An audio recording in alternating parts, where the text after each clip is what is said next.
Assalomu alaykum hurmatli obunachilar. Bugun 2026-yil 13-avgust kuni Egada insh ko'rib turgan nevamiz sotiladi ekan. Birinchi qo'l. Kimga qiziqarli bo'lsa, ishlarni bir qator ko'rib chiqamiz. Kelishib arzon baholarda beramiz davotir. İçini sostaniyasini. Razatki perdok işçidi 80-yil mashin metana va arvasi bilan 20 milyon, arvasiz 15 milyon o'zi. Obunachilar ishlarning sostaniyasi normal deyman.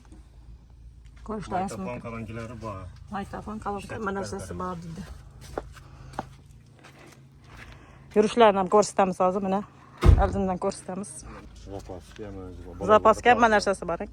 Balollari normal holatda toza mana. Necha bo'lsa beramiz buni? Mashin 15 bo'lsa, arvasi bilan 20 bo'lsa. He, bu Arvada sotiladi.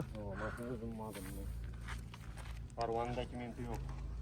Arvanın dokumenti yo'q deydi, mashina o'zim otimda deydi. Obunachilar kimga shu neva qiziq bo'lsa, presepi bilan sotamiz davotir.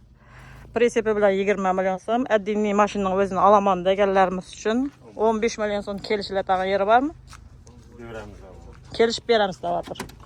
Shu presepi bilan nevamiz 20 million so'm baho aytdi.